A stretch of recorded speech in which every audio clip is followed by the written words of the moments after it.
He's a four-time WWE champion, former WCW champion, has held the Intercontinental, US, European, and Tag Team Championships, and of course won a gold medal at the '96 Summer Games in freestyle wrestling with a broken freaking neck. It is my absolute pleasure to welcome truly one of the greats. He's your Olympic hero, Kurt Angle. Hey, thanks for the introduction. Not a problem, not a problem. That's quite an impressive professional resume you have there, but of course your first love was freestyle wrestling.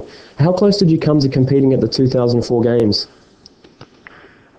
There was no way possible with my neck injuries. I tried to make a comeback, and I just found that I didn't have enough strength in my upper body anymore due to my neck injury. So I decided to keep my pro status and not go with the amateur ranks and go on to the Olympic gold medal.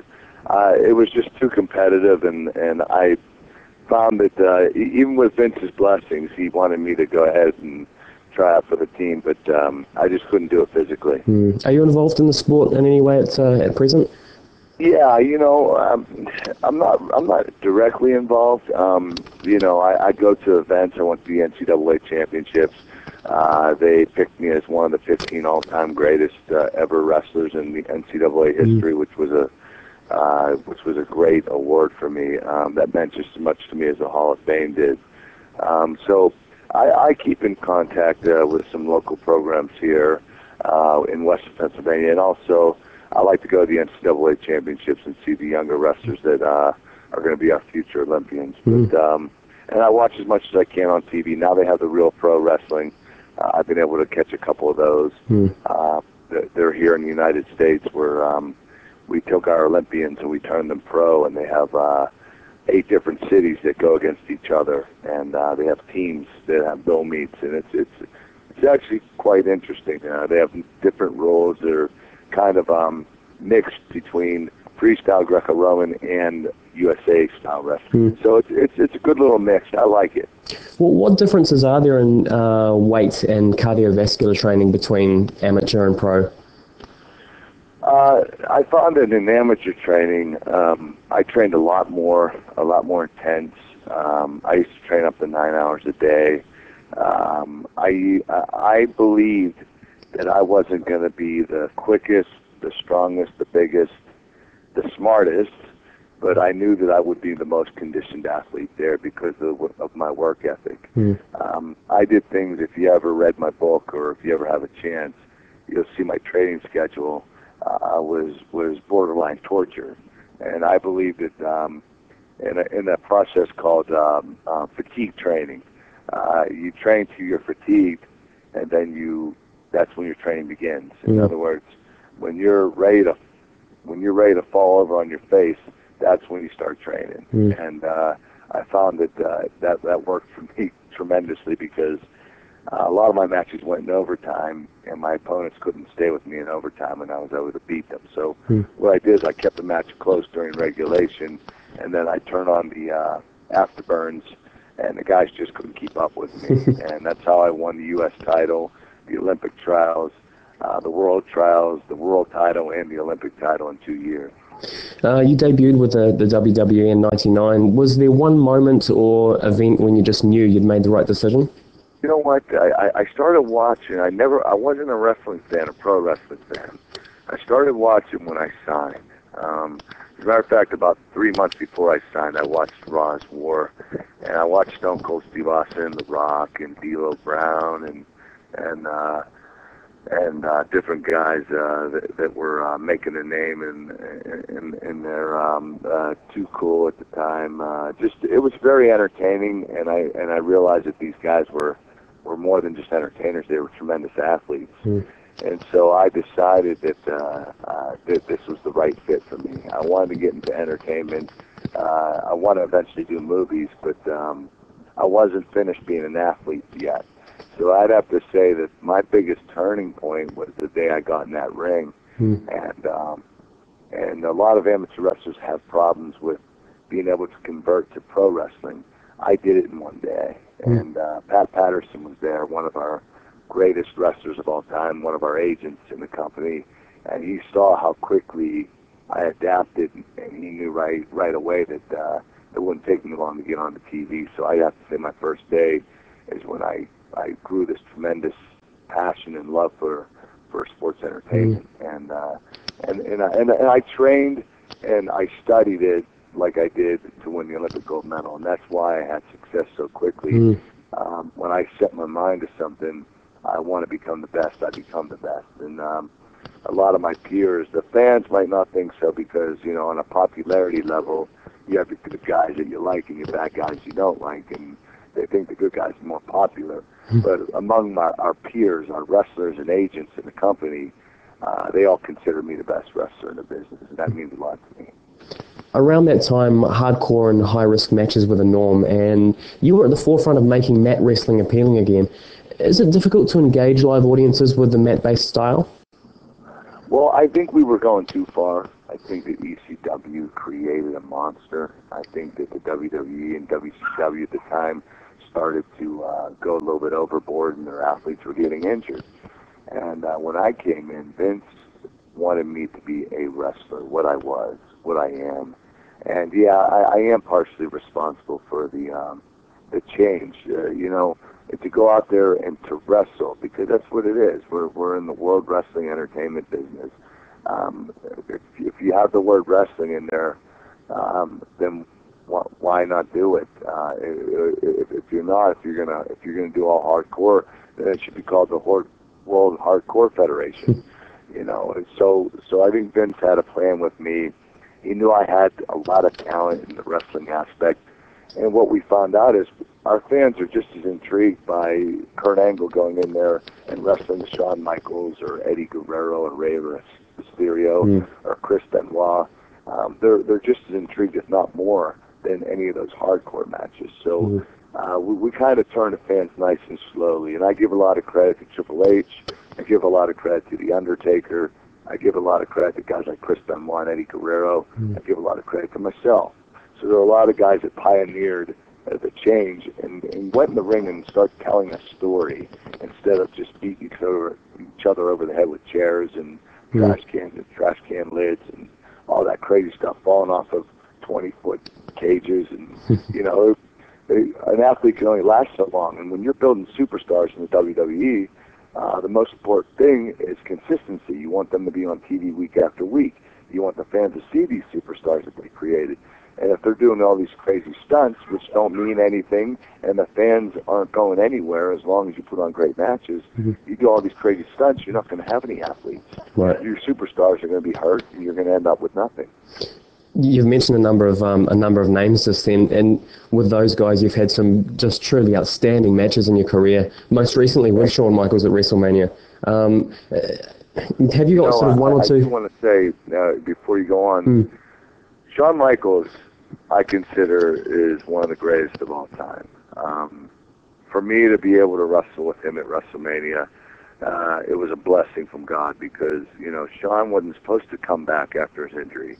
But there was a purpose for him coming back, and I believe that purpose was for him and I to face, because we were told among our peers, and we're talking guys in the business that have been in the business 10, 20, 30, 40 years.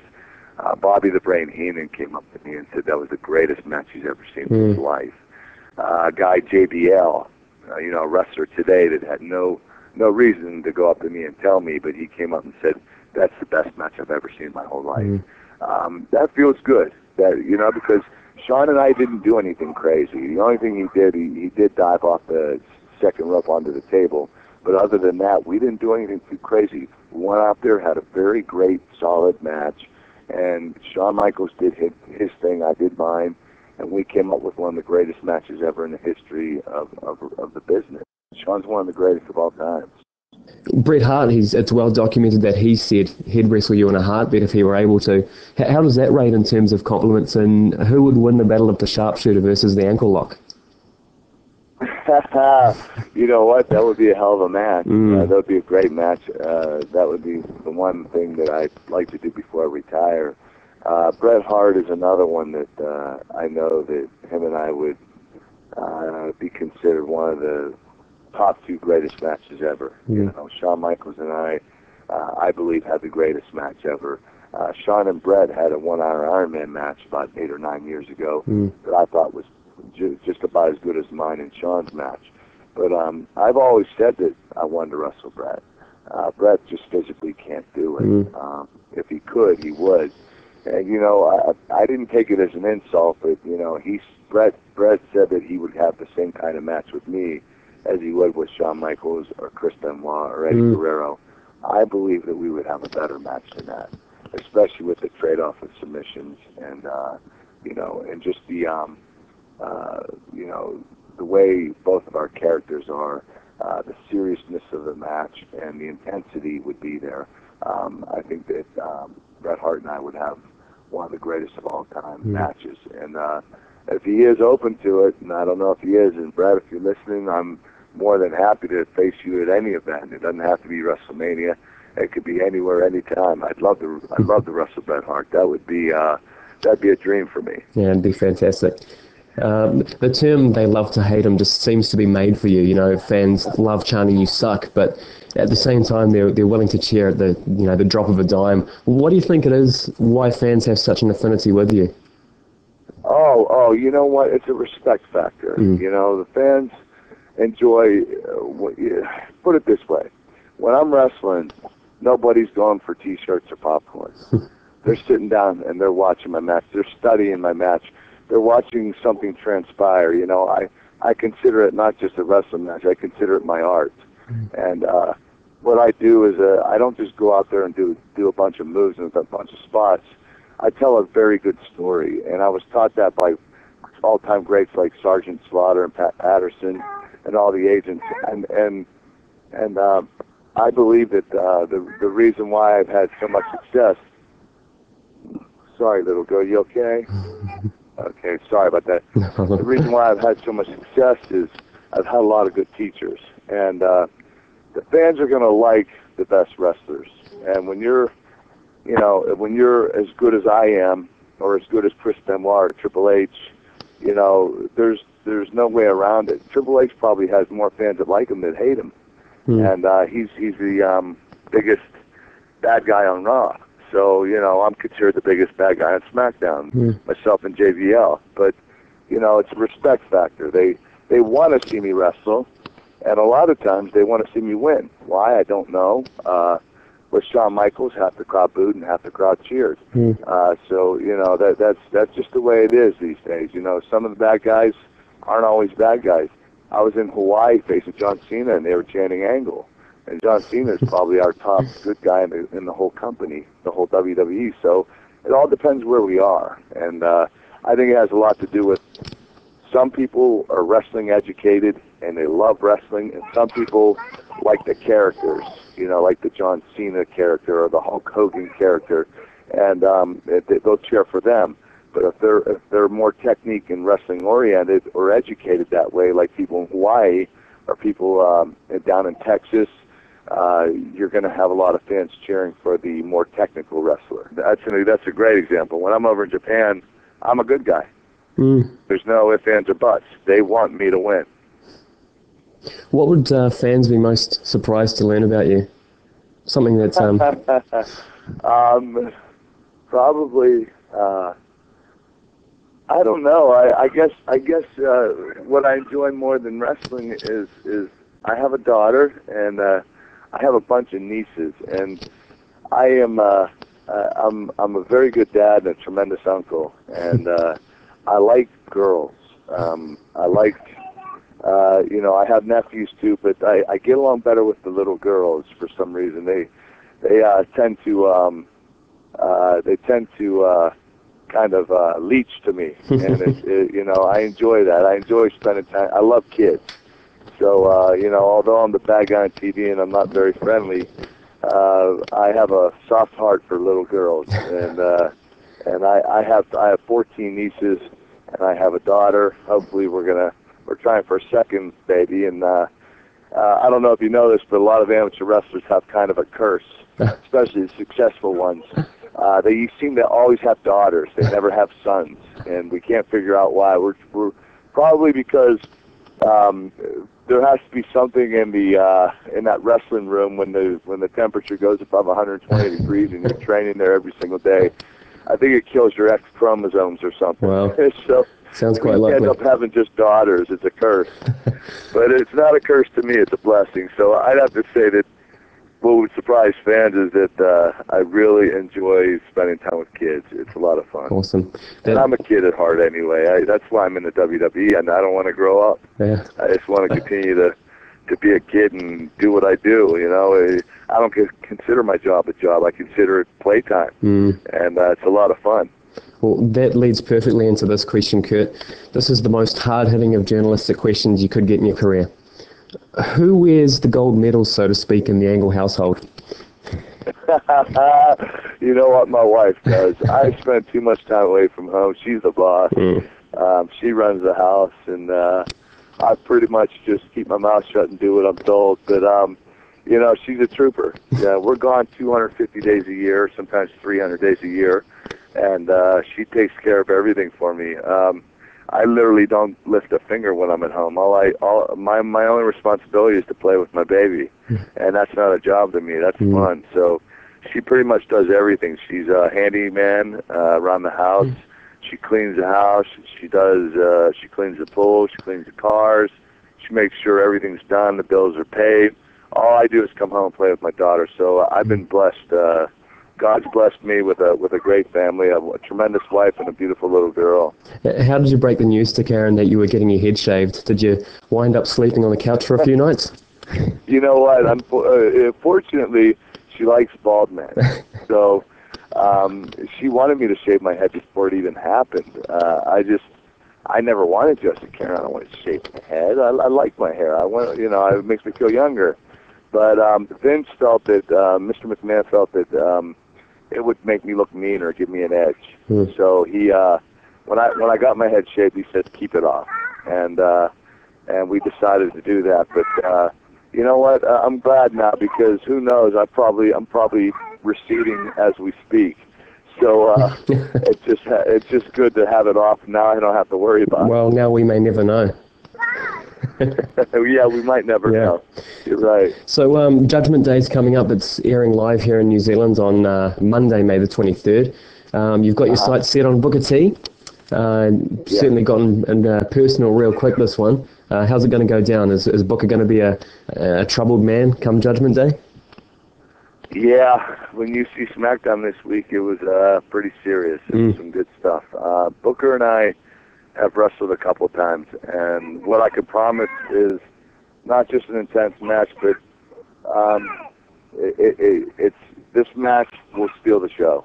Booker's a tremendous athlete. There's no doubt about it. We might have our disagreements, but he is one of the greatest athletes in the WWE today.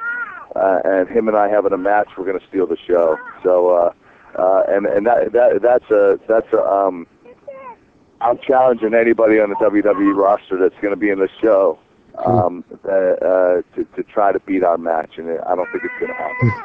I'm sure you would have preferred to have been challenging for the WWE Championship. Is that number one priority on your agenda after Booker? Yeah, once I beat Booker T, that's where I'm looking. I'm looking to take on either JBL or Cena, whoever wins the Judgment Day, and win my title back. I usually average one title a year, and this is my 5th year, so it's time for Kurt Angle to win another title. If I don't, then I'm not tending to my goal, and that is to hold the title every year that I'm in it. So, right now we're halfway through the year, so I got a half a year to get it done. One last question: How is the neck holding up? Thank God, I'm doing tremendous. I feel, what happened is I think Mr. McMahon lost a little faith in me. The GM of SmackDown, Theodore Long, lost a little faith. Thought that I couldn't endure through my neck injuries, so they kind of put me on the side for a while, and you weren't seeing me in the main events. What's happened now is for the last 10 months, I've been wrestling solid, feeling good, having the best matches on the card, especially as of late. And they're starting to see, me being rejuvenated. So now I'm going to be more or less in the limelight and more main event matches, and I deserve to be. I've done everything that I could possibly do to get back and get ready, and My neck feels great. Physically, I'm in better shape than I've ever been, and I can't wait to get back in that ring and win that WWE title. I think it's long been overdue, and the problem is, you know, as an owner of a company like Mr. McMahon, you know, you don't want to put a guy in a title match and chance the fact that, God forbid, but this guy could get injured holding the title, and then what do you do? So I think that's why they kind of pulled back the reins a little bit and said, hey, let's not put Kurt Angle in this situation yet because we don't know if his neck's going to hold up. Now they're realizing it is, so you're going to see me running for that title and hopefully winning the title and holding on to it for a long time. Great. Kurt, I'd like to take this opportunity to let you know that as pro wrestling fans, we do respect and appreciate the sacrifices and the risks that you take to entertain us. And hopefully we'll be watching Kurt Angle for a long time. I appreciate that. I do. You gave me a great interview, and I enjoyed the interview, and you asked a lot of great questions. I appreciate that. Fantastic. Cheers, Kurt. Hopefully we'll see you here in New Zealand someday. Yeah, hopefully. I hope so. I know Tony Gurria wants to. Tony's from New Zealand, and he's one of our agents. He obviously, you know, he used to wrestle. Yes. And he talks about what a great country it is. So hopefully we'll be there soon. Awesome. Thanks very much for joining me today. Thank you very much. Take care.